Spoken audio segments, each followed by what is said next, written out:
Good afternoon, ladies and gentlemen. At this time, we're going to convene the House Public Safety Homeland Security meeting. This is our first meeting for this year. As y'all know, we've been the whole process has been a little bit skewed, getting ready with the budget and all. And even more important, the history was made early on in the second week that we have a adjournment resolution. So for all of you anxious faces out there today, if you're looking for us and you got any business, you better get it done before March the 25th, because we'll be out of here.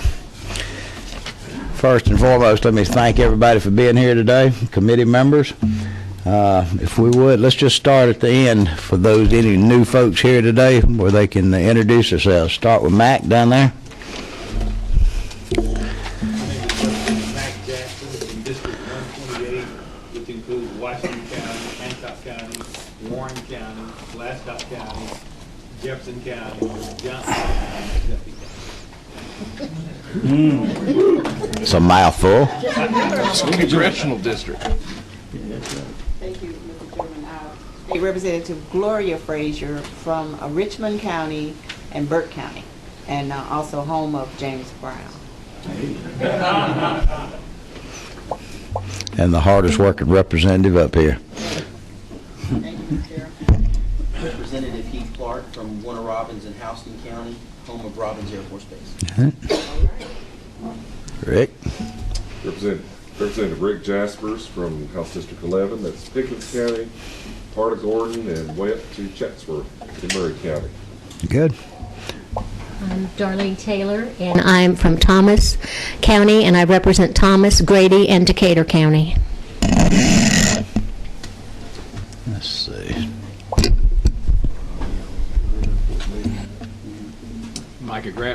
Micah Gravely, House District 67, Douglas and Paulding County, home of Travis Tripp.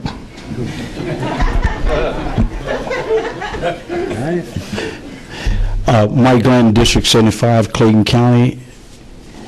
Clayton County?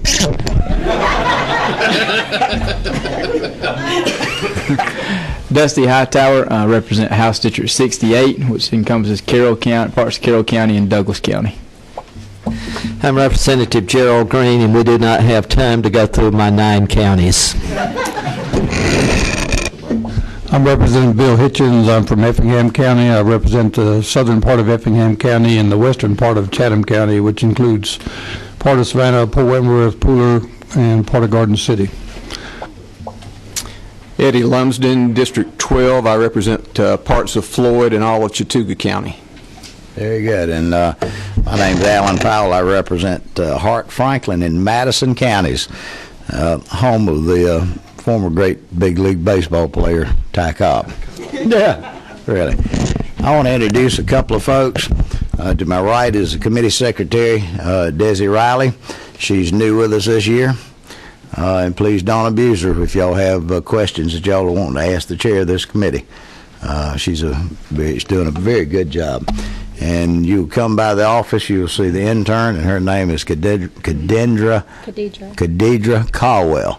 So, you know, they're there to serve y'all if you've got any wishes. First off, the rules of this committee will stand as they were adopted last year, and they're in your folders. If you want to do just a few brief housekeeping measures right now, I want to remind any of the committee members, you're responsible for any amendments or substitutes to any bills. We have had some instances in other committees that some of the legislative engineers have wound up with them before committee members. So let me urge you that if you have any substitutes, any amendments to any bill that's going to be held before this committee, get them to the committee as soon as you can, preferably well in advance of the meeting, so they can be. So Abby Day, our committee, our main committee person, quite frankly, so that she can have all of these printed and in the folders, so that we can get on about transacting business. Now, as a matter before some of the members decide to get away, if y'all would think about this for the next, to probably tomorrow, we're going to probably have a committee dinner, and I don't want to wait until the end of the session to do it when we're too busy to do that. A little bit of camaraderie among the committee. I'm probably looking at towards maybe the end of this month. If y'all could check your date book and see what your dance card looks like, see what's the best time for y'all. And if you have any dietary restrictions, let me know. Thank you. All right, ladies and gentlemen, we've got some special guests in here today. I see some of our law enforcement folks, some of the committee members. Y'all may remember some of these folks. Let's go through them rapidly. Let's start with Michael back there with DDS. Just say hello, tell them who you are. Good afternoon, everyone. Mike Mitchell, I'm the legislative liaison for Purchase. Mark McDonough, Commissioner of Department of Public Safety. Jason Johnson, CFO. Terry? Terry Norris, Executive Director of Georgia Sheriff's Association. Have anybody hiding over in here that's affiliated with public safety? Oh, of course. Homer? Homer Bryson, Commissioner, Department of Corrections. Very good. And Nellie Miles, legislative liaison for GDI. Hello, Nellie. Across the front. Frank? I'm Frank Rotundo, I'm the Executive Director for the Georgia Association of Chiefs of Police. John? John Smith, I'm Director of Legislative Affairs for the Department of Juvenile Justice. I see our former colleague back in the very back over there. Jay Neal, Criminal Justice Liaison with the Criminal Justice Coordinator. Very good. I want to thank y'all. I want to thank everyone else for being here today. As I said, this is the first meeting. Let me give you a little bit of the lay of the land on this. We're going to hear some of the bills that we think we can get through today. There'll be no Second Amendment bills that will be heard today. We'll be having a special day for that because, quite frankly, I don't think that 1 hour is going to be sufficient time. So we will have the, probably in another week or so, we're going to have a special call meeting of this committee so that we can thoroughly vet and discuss the Second Amendment bills that'll be in front of us. First off today, Chairman Yates, if you would mind, come on up and present you. You have a bill. We have a substitute for you.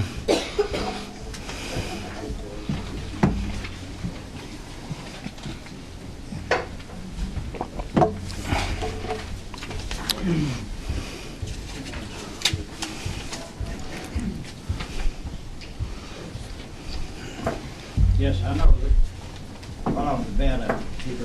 What's that old 94-year-old guy getting ready to ride motorcycles or something here? So I just want to tell you that I'm a great advocate of letting people be heard up here, and so the word is out pretty well that I'll help anybody I can through the process. And so the motorcycle folks came to me and asked me would I represent them in this bill we're taking up today, House Bill 166. And so I've brought along Wayne Overholt here, who is very familiar with all of this stuff and be glad to help me answer any questions that you might have. All right. Mr. Chairman, I think we're dealing from LC 410699S. That's correct. That is correct. All right. Wayne, would you like to address the bill at this time?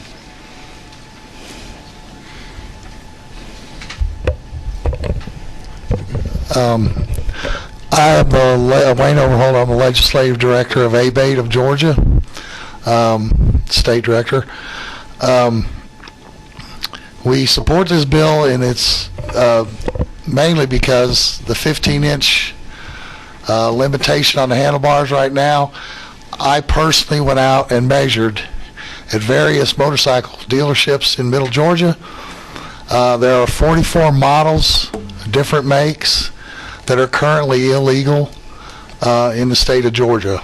I have a 2014 Fat Boy that is technically illegal according to the 15 inches because it measures 15 and a half or 15 and a quarter inches from the bottom of the seat to the top of the handlebar.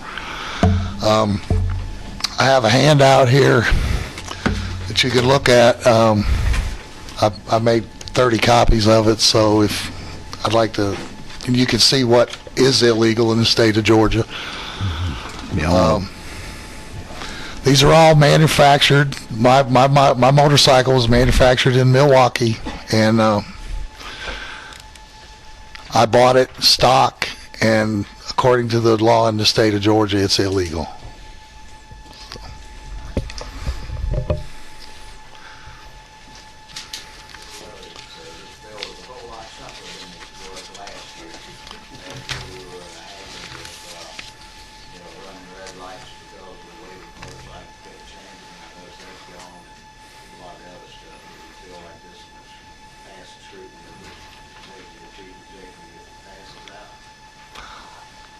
I believe it will. I hope so. We've been in conference with the governor's office, and I think just by basically what we're doing is you have 18 states that have no restrictions on handlebar height, and then you also have 2 states that have 30 inches. So the handout that you just received, those are factory I mean, they come direct from the factory, and all 4 of them are illegal in the state of Georgia with the 15 inches. Absolutely.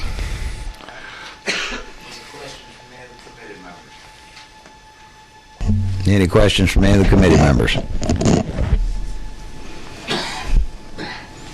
No. All right. Do we have anyone else who wishes to testify today on this?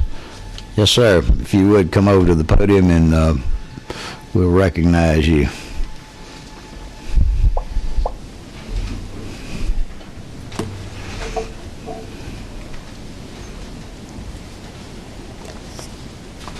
Good afternoon. My name is Brian Clifford of A Beta, Georgia. Thank you for giving me the time to speak and for taking the time to hear this bill. I'll keep my testimony brief and to the point. Raising the handlebar height will allow for different size riders to adjust the handlebars to meet their comfort and safety needs. For me personally, because of a medical condition, I had developed neuropathy and my circulation was poor. To avoid my hands going numb and relieve muscle fatigue, the ideal position for my hands is straight out in front of me, slightly risen. If I'm riding and my hands go numb, it puts my safety at risk. But in order to achieve a safe and comfortable position to ride in, I put 5-inch height handlebars on my motorcycle. From top to bottom, they measure 5 inches. There's also a 5-inch, what's called a riser. So in total, there's only about 10 inches on my motorcycle from the steering column up to the top. However, because of the style and shape of the motorcycle I ride, I am regrettably in violation of the current height restriction. I believe riding with a much lower handlebar height puts my safety at risk. Additionally, I had back surgery in 2014. My current high handlebar height allows me to maintain a supportive and upright posture and to help prevent re-injuring my back. Lower handlebar heights make me bend over, and it causes problems with my back. Again, because of the style and shape of the motorcycle I ride, I'm in violation of the current restriction. I respectfully ask on behalf of the responsible, safety-conscious motorcycle riders in the state of Georgia, which I've been since the 1990s, that you please raise the height limit to a more reasonable one. Thank you for your time. Thank you. Do we have any questions of the speaker? No? Anyone else wish to be heard?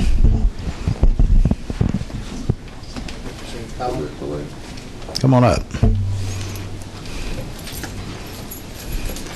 Representative Powell, members of the committee, thank you. My name's Brad Colston. I spoke before the committee previously several times.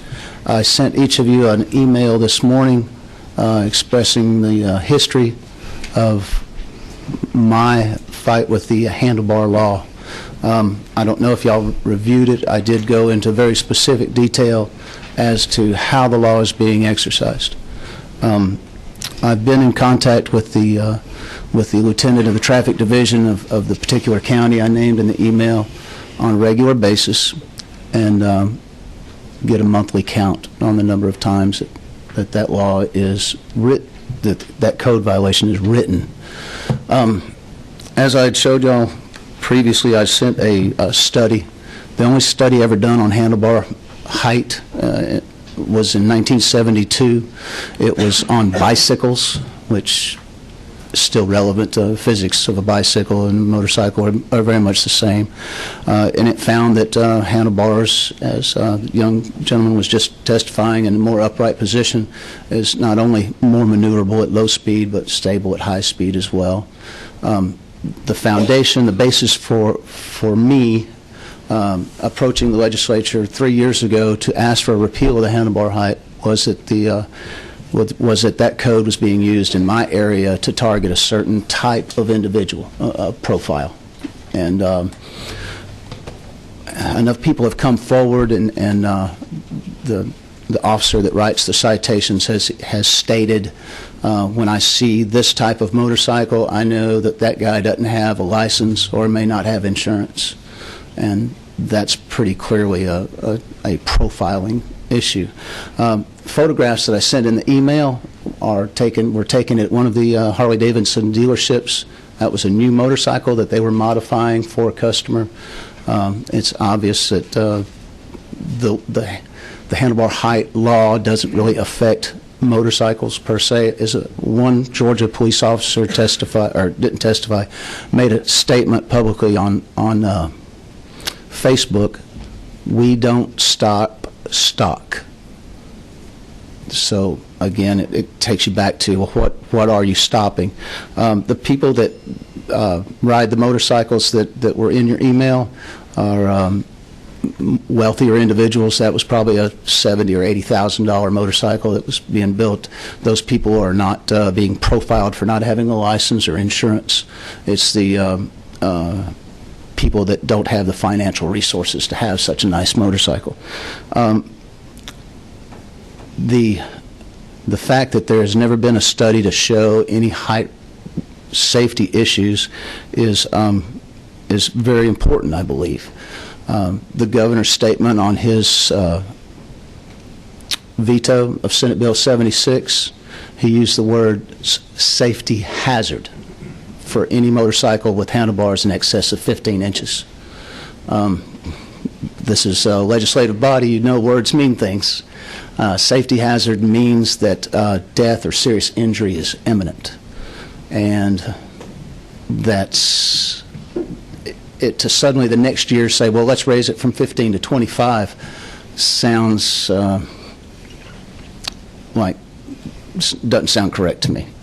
So I'm asking that you not go forward with any revision of the current code, because my fear is that if the number is raised, the law enforcement will still have the tools to use as the primary purpose of a traffic stop, which repeal of that law would take that away. We all know there's plenty of rules on the books to initiate a traffic stop, especially with regards to safety. If an officer observes somebody and says you're not controlling your vehicle well there you go. There's a justification for a traffic stop.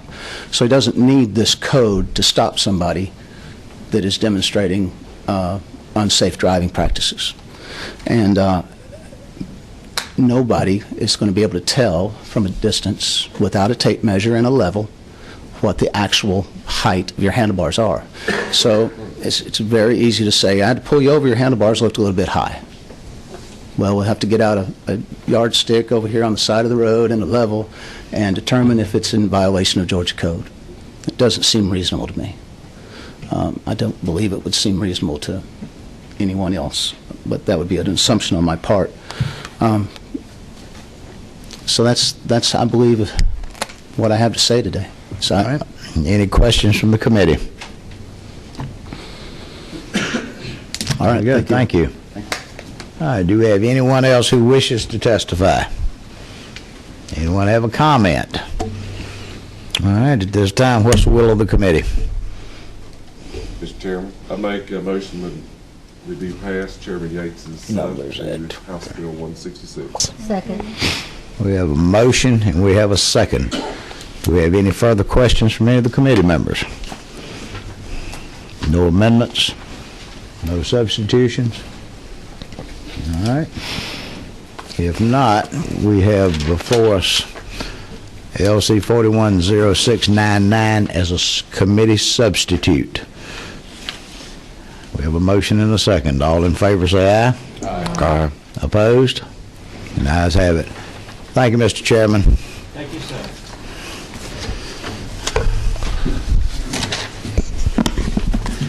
All right, I'm going to call Mr. Dungeon up. House Bill 777.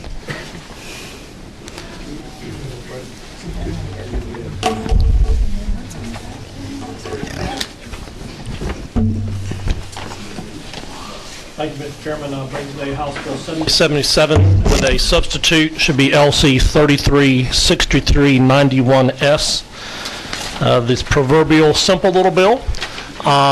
This bill basically says that we've had in the code for a while that it's illegal for a school bus driver to operate a cellular telephone, which seems to be common sense. You don't want your school bus driver to be talking on the cell telephone to his girlfriend or boyfriend or whatever. But the bottom line is technology has changed, and the cell phone companies and others now have dedicated software where the cell phone can now act as the radio back to the base. So I was going to ask if anybody brought a radio to this meeting. Anybody bring a radio? Everybody brought a radio because they've got a cell phone in their pocket, and this is just a glorified radio with a very fancy computer attached to it. So basically this bill would allow, again, the use of a cell phone only when it's used as a two-way radio to talk to base, and also it has to be in the driver services people added some great language, which is they still have to comply with this code section referenced in the bill, and what that code section says is that a commercial motor vehicle operator can't use a wireless device holding it or more than a single button or other just common sense restrictions that you don't have to reach in order to get it. So all the safety related things are still in play. It simply is going to allow school bus drivers to use the cell phone in a dedicated software mode with a big button on it to push to talk to base. Will save the cost of having to buy a dedicated radio when already everyone has a radio going around. Mr. Chairman, it's really that simple, and I'll be glad to answer any questions. You know what? I'm pretty excited. That is pretty simple. All right. Any questions from the committee members? I do, Mr. Chairman. Yes, sir. Representative Dudgeon. Mr. Jaspers. I have a school bus driver's license. You do? I've drove a school bus for 30 years. That's right. And just my curiosity, because I know safety is the most imperative. You go to training meetings every year. Sure. This doesn't allow a school bus driver to use their own phone. Does this have to be I don't see it in here, but it would be a phone that's installed by the school system. Yeah, in the key operative words is this has to be in a similar manner to a two-way radio, and I believe we'll have a representative from the telecom company talk about the software they install, but basically it locks the phone down so that it's only being used to talk back to the base, just like you had a radio on there where you picked up the mic and pushed the button and talked back to the base. So it's locked down in that manner. So I don't think anybody would want their personal cell phone to be locked down in that manner. Well, I just want to make sure that they can't use it can't be used for anything else. There's a technology that will allow that to only be used as two-way communication between the base and the correct and the home site for the correct. It is locked down so there's no other application used. Very good. Thank you, Mr. Chairman. Mr. Chairman. All right. Any other questions of the committee members? There you go. There's a picture of them. Anyone wishes to testify or to speak on this, Kevin? And I have to go ahead and warn everybody, you get points for brevity.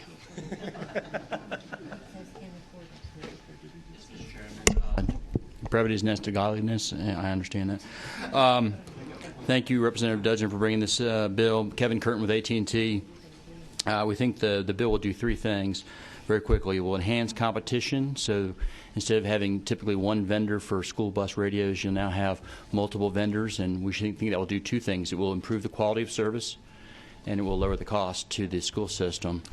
And when I say improved quality of service, what I mean by that is one of the advantages that these radios are in your handset that the school system would supply, wouldn't be your own radio, you're right, Representative, is that it's a point-to-point connection, meaning you don't listen to all the background chatter for 400 different buses to hear your bus name or number and say, oh, I'm bus number 20, but I have to hear everybody else talking on the system. And when you hear somebody talking on this system, it's to you. So dispatch is talking to you. So it's actually a way to lower driver distraction. So we think that's positive. So we'd appreciate your favorable consideration. I'm glad to answer any questions. Any questions from the committee? You did good. Hold on. I'm sorry, I stand corrected. You didn't? Yeah, I pushed my button. First, I recognize you, dear sir, that you voted today. Yes, sir, I did. And we're proud of you for doing that. But just the technology, I think, Representative Dudgeon, y'all can answer this. From the base side, from school administration side, are they able to broadcast to all buses at one time? Yes, they are. They don't have to dial them up. Okay, No, that's what I'm curious they have about. a mode where they can broadcast to every individual bus on one network. Or in if they certain wanted to. schools, they can do it from their side. Exactly. They can program it however they want to for certain schools or certain areas or whatever they want to do. Okay, thank you, sir. Yes, sir. Thank you. Any further questions? Anyone else that wishes to testify and be heard? Yes, sir. Come on up.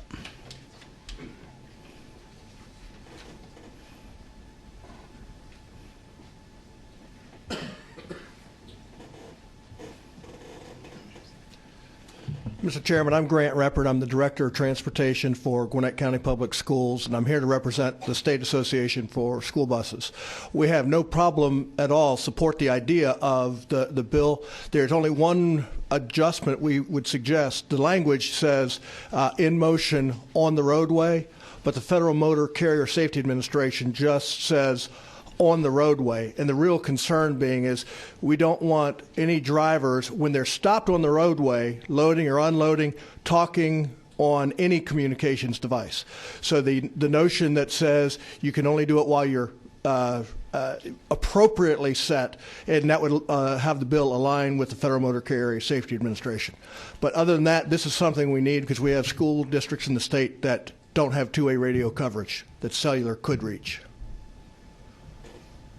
All right. Question. So when you say appropriately set, you're saying when you're the emergency, when you're locked down, when your air brakes are on and your flashers are on, or what do you mean?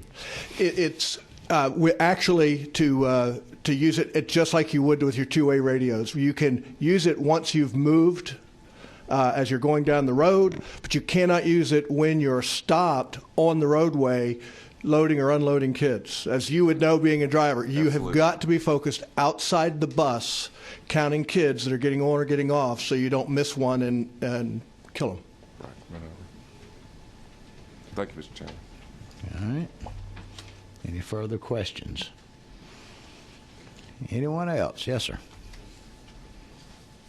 Thank you, Mr. Chairman. Bob Davis with Verizon. I just want to echo AT&T's comments that we appreciate Representative Dudgeon bringing the bill forward and that we support the premise of the bill. Thank you. Thank you. Any questions from the committee members?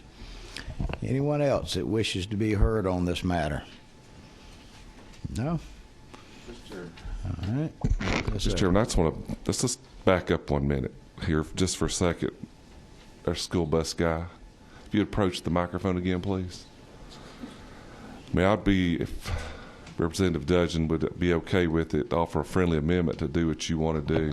Yeah, we tried a little bit via email to get that thing. I mean, maybe I'm wrong, but the Federal Motor Carrier Act is going to apply about what we do in state law or not. So I wasn't really sure was whether necessary, but I'm certainly open to friendly amendments. Yes, sir. I mean, just The concern we have from the industry side is in the metropolitan area, honestly, that wouldn't be an issue, but there are smaller districts in the state where many of them don't know the Federal Motor Carrier Safety Administration even governs what they're doing. So we want to make it simple and clear. They only have to go to one source, and the rules in that align with it. That would be our primary desire. so when you're having your school bus training meetings in the fall, you are saying one thing. One message. That's what you're after. Yes, sir.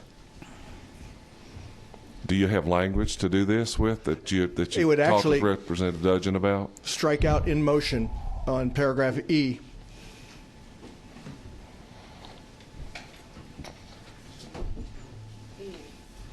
Well, that doesn't. You'd have to strike out. That doesn't exactly match. You'd have to strike out while the bus is in motion. Mr. Atwood.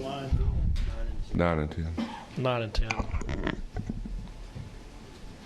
It would just be the driver of school bus shall not use operator's cellular telephone unless it's being used, yada, yada. All right. Chair recognizes Representative Atwood. I think I'm a little slow and tired today. So your suggestion was to strike out in motion? Okay, could you get while the bus is in motion? Yeah. Yes, could you, and I understand having the rules similar and that sort of thing. Could you give me your description again as to what the problem was? I missed it. I apologize to you. The most dangerous time on a student's day is loading and unloading the school bus because of all the traffic around. We already require a school bus driver to do 3 or 4 things at one time. We want to eliminate one, and that one is they cannot communicate outside of the bus while they're loading and unloading and stopped on the roadway. And so that's really the genesis of this. And I apologize, I'm substituting for the DOE transportation guys who are not able to be here. I was trying to come up with some artful language, being the resident lawyer. Let me think. Better you than me, sir.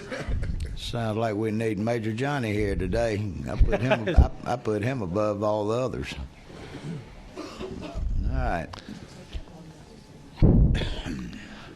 Again, Mr. Chairman, I appreciate the concern of the school bus folks, and again, I'd be glad to work on it. I hate to say using working on it in the Senate because that can be the biggest lie around here of all. But in all honesty, the language they sent over last night was more complicated, but something as simple as striking it while the bus is in motion, I don't object to that by any means. Or we can try to work on it as we go through the process. But again, since the Federal Motor Carrier Act does apply, I appreciate being clear, but I don't think the law really is going to be affected one way or the other. All right, we got about 60 seconds left to make a decision. Do I see a hand back there? Kevin, would you like to address this issue? Mr. Chairman, just trying to be helpful. It's not in the bill, but D, right before E, says the driver of a school bus shall not use or operate a cellular telephone or a two-way radio while loading or unloading passengers. So it's already in law. Oh, well, there you go. So we're good. Does that satisfy the gentleman from the School Bus Association? So are we now back to the original posture that everything's cool? I would love that, Mr. Chairman. That sounds awesome to me. Thank goodness. All right. Any further questions? Does anyone else wish to be heard on this matter? Any questions from the committee? Yes, Could you just repeat the wording again, what it's going to actually say? We're not changing the current bill. So we're leaving it as it is? Yeah, because it already in law says you can't do anything while loading and unloading. Yeah. All right. All right, if there's no other questions, what's the will of this committee? We have a motion. We have a second. Any other questions? Any amendments? Any substitutions? Nothing else further from the committee? Not. All in favor say aye. Aye. Opposed? And ayes clearly have it. Thank you. You're on the way, and thank you. Bring to you House Bill 764. And you should see a substitute in your box. It's LC 1206S. With my colleagues from Clark County, would y'all come up? I'm going to brief the bill, and y'all are going to be very brief as to why we need this. Ladies and gentlemen of the committee, last year, the committee chair had this bill, and it got amended along the way with everything from motorcycles to kitchen sinks. This deals with the new rapid flash beacons and the lighted walkways across roads, something that's not covered under the Georgia statutes. Somehow I was asked to do this bill by my friends from Clark County, since that appears to be a very progressive area, to say the very least, of how they're handling this type of stuff. And that's the bill you see in front of you today. Now, there's an amendment that you'll see to that bill, and the only thing in this amendment that changed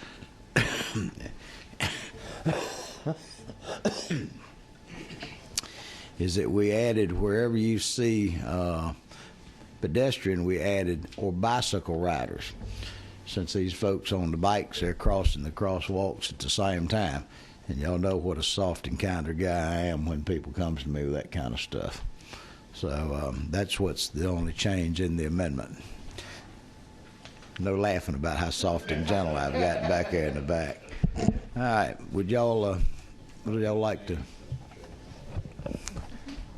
representatives? Yes, Mr. Chairman, thank you very much, and thanks to the committee for considering this measure. The request originally came to the Athens delegation as a whole from our mayor and commission, because on the University of Georgia campus and in some places in Athens, they had installed these crosswalks that I take it as a good sign. I hope we now have one on the Liberty Plaza side of the Capitol that have the flashing beacons. And so the law enforcement in Athens had indicated to the mayor and commission that there really wasn't any difference in the way they could enforce safety measures and pedestrian safety with the flashing crosswalk, that vehicles did not have to stop, that actually the pedestrian had to walk out even though the beacon was flashing. So when they made this request to us, and I got out Title 40 at the meeting, I couldn't find it in the code, and we had to enlist the assistance of legislative counsel, who confirmed that these crosswalks, although they were being installed, were not recognized in any way in the code separate from just the normal crosswalk. So, Mr. Chairman, legislative counsel just got with the good folks at GDOT and described the type of crosswalk that we were dealing with, and thus the nature of the bill. And so that's what we're asking, is what's in the bill, and what the folks in Athens would like to see is an enforcement mechanism along the lines that you have outlined there, that where someone has to stop, a driver has to stop if those beacons are flashing. And I appreciate Representative Fry carrying the bill. Last year we did get it hooked on to a bill and passed, but it was part of the motorcycle veto, unfortunately a casualty of that veto at the end of last legislative session. So thank you very much, Mr. Chairman, for your assistance and your support for Athens. Always glad to help my friends in Clark County. Spencer, you want to say a word? I appreciate y'all considering this piece of legislation. I think I just want to give a little more personal note to the legislative body. Last year, while we were working on this bill, in the crosswalk across from C-Lob to the Capitol, there was a UPS truck blocking the vision of a driver, and one of our representatives literally had to jump back and almost got killed by a real fast car going on. If we'd had that lit crosswalk at that spot, and if this law was in place, they would have been able to be notified that there potentially was a pedestrian crossing in the blind spot of that UPS truck. So we really almost had a name to go with this bill, and I'm very thankful that we didn't. I appreciate your favorable consideration. Thank you. Any questions of the committee?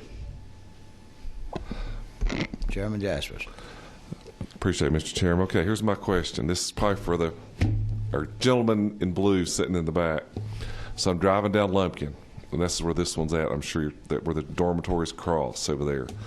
And student pushes this one, it immediately lights up. And I'm coming down that hill at 25 miles an hour. The student immediately walks out in the road. What's the end? I mean, he's going to get hit probably. Maybe not. Maybe he'll dive back. As a representative, these things instantaneously come on. I don't know if there's, and that's my, I just want to know how that works out. I mean, what's the? Can y'all answer that question? Is there a delay when they come out? When it's once the plunger is pushed? That's a great question. I think recognizing the flashing lights in combination with the existing law, which is the vehicle does have to stop when the pedestrian enters the crosswalk. Yes. Immediately. So there's no real lag time for the pedestrian to step out in the crosswalk. The vehicle should stop. So this just kind of notifies vehicles that are there. So if the pedestrian's on the side of the road, he's not in the crosswalk. Right.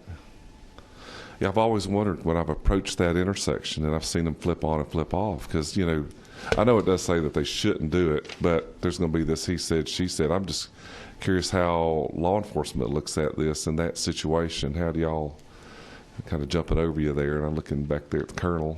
Yeah, most likely we're not there when it happens. But let me tell you something. If it's my two girls that are at UGA and it's you, I'm going to get you, Rick. I know you're looking for that opportunity. There we go. And I'm. Mr. Chairman, it'll depend on how the law is written. I mean, when you think of, let's change to a school bus. When do we act upon when a school bus puts its red sign out? You as the bus driver, it's when that sign comes out, right then.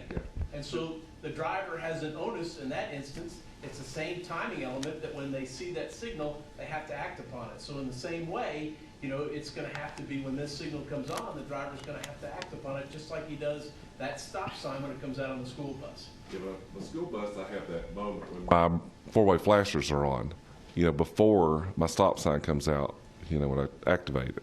I was just using that example because I know. You get it. I got it. But, you know, that's what I'm wondering how, I mean, what are we creating? I mean, I appreciate this. I understand. I've been down that road and I've seen students just dart out across. When I was there, I ran across there, you know, without a light. And I just wondered how that's going to work out in the practical application of this. That's my thoughts. Chairman Jaspers, if I might, and I don't have the bill in front of me, we're sort of just here to give you the history of the measure, and I might have to phone a friend with Representative Hightower who does some criminal defense work. But my understanding of the law now is that when that pedestrian steps out onto from the sidewalk into the crosswalk, the duty is on the driver to stop now. All this would do actually is enhance the ability of the pedestrian to signal their intentions and enhance the ability of the driver to see and create an already unsafe situation in the law, arguably, into a much safer situation. So that's my take on this. All right. Mr. Hightower. That was what I was going to say. I think that we're giving further notice, because right now the drivers have to give way to the pedestrian, and unfortunately we can't fix stupid no matter how much we legislate. And if you have a pedestrian who's going to press that button and jump out at the exact same time, I mean, at some point you can't fix that. I mean, hopefully, I know that says that they have to push a button or passively by a detection system, but hopefully if we have a system where now they have to pause the pedestrian for at least a second and press a button, they'll refocus and look up from their phone while texting down Lumpkin. They'll look up for a split second, press the button, and realize, oh, there is a car coming, instead of them texting the whole time, knowing there's a pedestrian crosswalk and just trusting that everyone's going to follow the law and walk straight across their head down, thinking that, well, that car is going to stop because they have to stop, and if they hit me, it's their fault. So I think this is going to be a way to hopefully slow a pedestrian down for a split second, to look up and possibly press a button, and then also slow the driver down by letting them know, hey, there's someone that could be coming up, look for the pedestrian getting in the crosswalk, because we do not have that now. Very good. Well, we've got that all worked out pretty well now. Do we have any other questions from any of the committee members? Anyone else here wish to be heard? Please do. Thank you, Mr. Chairman. Josh Waller with Georgia DOT. I think one point we just want to make on this and get some clarification is that because you have an amber light and not a red light, it's one thing to have the vehicle stop because of the presence of a pedestrian. But if you don't have a pedestrian, it's incongruent to require them to stop. So we want to make sure that that's clear here, that with federal guidance, you're not supposed to require a vehicle stop unless it's red. Caution says you need to yield to a pedestrian. So if the pedestrian's crossed, but the beacon's still going, they should be able to proceed. And we just want to make sure that's how this is drafted. Any questions? No. All right. Thank you, Josh. Do we have any further questions from anyone here today? All right. Any comments from the committee members? Yes, ma'am. Yes, sir. Thank you, Mr. Chairman. I would just like to say I appreciate you all bringing this bill. This bill almost had a name. It would have been called Gloria Frazier's bill, because I almost got hit by Atlanta's own public transit bus 2 years ago.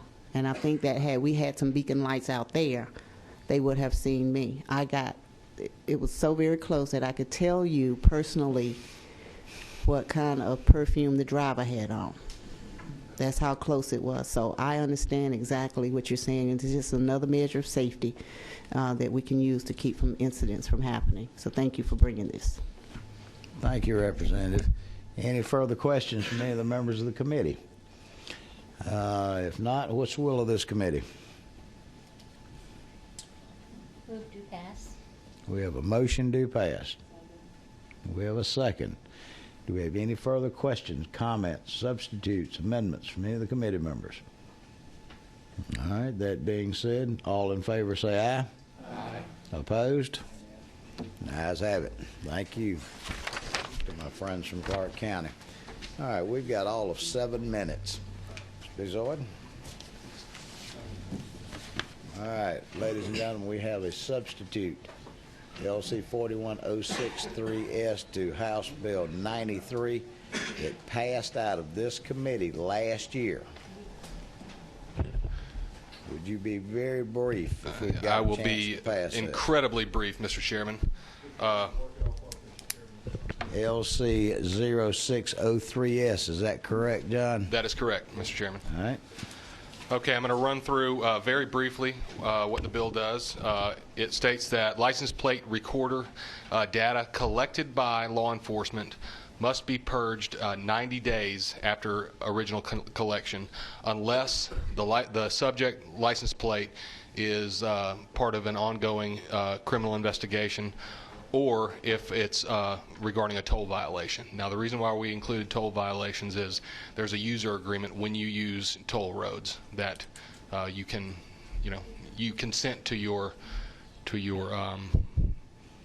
license plate information to be collected. It also requires that law enforcement agencies must have official written policies for use and operation of license plate reader systems. Most of them do not have written policies. Imposes a maximum $5,000 fine for using or obtaining license plate reader data under false pretenses or for any purpose other than a law enforcement purpose, and of course subject to the ongoing GCIC internal audits that are already going on.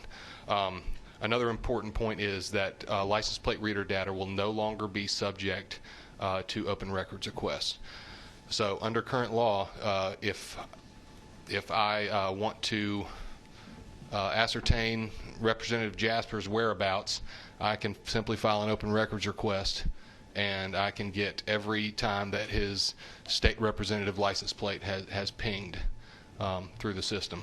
I would like to add that we originally started with a 30-day purge policy in this bill. We met with the Sheriff's Association and Police Chiefs Association, ultimately moved it to 90 days, but we just have a fundamental disagreement on the time frame. But I got to tell you, those guys are true class all the way. They've been a real pleasure to work with. This is just something that we just don't see eye to eye on. I will gladly yield to any questions. Very good. Mr. Atwood. I almost hate to do this to you. This is an extremely de minimis thing, and it can certainly be corrected in rules. On Jekyll Island, Sir, I'm an Auburn graduate. I don't know what de minimis means. Okay. My good colonel polices Jekyll Island, and they're very clear on it's a toll. It really is a toll, but they don't call it a toll. They call it a parking fee, and it's declared. There's a big arm comes down. You can't go through it. You have to put money in. But they're very clear that we under state law that we don't call that a toll. It's a parking fee. We may want to try if this passes out. I won't do it here.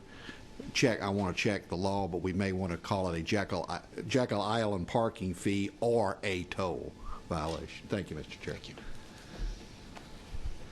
That's the only spot in Georgia that I know does that, Mr. Chairman. All right. Well, I mean, we don't have but just a couple of minutes left. All right. Questions from any of the committee members?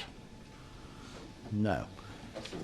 Question from anyone else who wishes to be heard on this issue? Good. Mr. Chairman, I just have a comment. Hold on just 1 second. Who's number 16 down there? It's me. Representative Hitchens. And I don't have a question either. I have a comment. I think number one has been improved last year because of the open records. I've always worried about the ability for people to get it through open records, and I've always been concerned about the other part, about divorce lawyers being able to subpoena that information. Yes, sir. Other than that, I think the time limitation is entirely too short for some criminal investigation. Sometimes, as you watch, even on TV, criminal investigations, it takes a lot longer than 90 days for people to be identified that might be involved. And, You know, I was the Homeland Security Director for a couple of years in Georgia, and something caught our attention that's still very top secret that happened about 2 years prior to because of it, and somebody was tracked down the East Coast of the United States that was put in a position that could have embarrassed the whole United States. And we were able to track that person and do something with it after the fact, but it was because some early tag readers were out there, and we were able to back check where some people had flown into this country and rented some cars and done some things. But I just think we're cutting ourselves a little bit short, and I don't really know what harm it does to have your name in there. You know, if you're a law-abiding citizen, I'm not worried about my name being in there. And in fact, I've had a top-secret clearance for about 25 years, and I was just notified about a month ago, and Alex may have the same situation, that probably the Chinese have all my records because the Office of Personnel Management in Washington has been infiltrated through the internet, and they took everybody's records that has security clearances in the United States. So, but this doesn't concern me, you know, insofar as criminal activities are concerned. Yes, sir. Thank you. I just want to quickly commend Representative Pizzold. You know, we started working on this bill last year. We had a long ways to go, and I just want to commend him in public.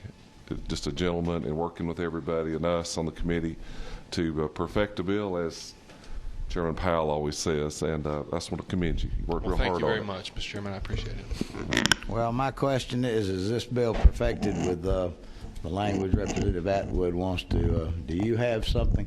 And we are out of time. We've got 1 minute left. I would rather double check the law, and I want to be sure as it's specified in the law for Jekyll Island collecting the toll, but that's my understanding, but I'm a little unsure about it. That's why I'm not moving to amend right now. All right. All right. No one. All right. Do we have any further comments from any committee members? No? What's the will of the committee? Move do pass. We have a motion do pass. Do we have a second? Second. We have a second. We have a motion and a second. Any further questions? Any comments? Any amendments? Any substitutions? If not, all in favor say aye. Aye. Opposed? No. All right. All in favor, raise your hand. 1, 2, 3, 4, 5, 6, 7, 8. Opposed? Damn, y'all are allowed 2 hands down there. The ayes clearly have it. John, your bill is moved on to the Rules Committee. Thank you, Mr. Chairman. If there is an, and I will say this with a caution, if there is an amendment, if Representative Atwood sees something needs to be done, then it may need to be amended either in the rules or somewhere along the way. Absolutely. I'm totally Thank open you. to that. Thank you, sir. Ladies and gentlemen, I've got one last thing, and we're already out of time. The Chief of Police Association, in your folder, you'll see this nice certificate. As y'all all know, that we're living in troubling times for our men and women that serve for the protection of our citizenry. There seems to be a lot of problems today with just general disrespect, and there's a lot of things we just can't all reach. But the Georgia Association of Chiefs of Police has put forth a Citizens Bill of Rights for police accountability. Frank, there's no need you to sit down. This meeting's about to be over. Yes, sir. But I would like for y'all to review this, take a look at this. This is a good starting point, and I'm sorry to cut y'all, but I got another committee I'm fixing to chair 2 minutes ago. No, sir, I have absolutely. got to move on. Thank you. Please look at this, and we'll talk about this at our next committee meeting. Thank you, sir. Thank you, Frank, and thank the Chiefs Association.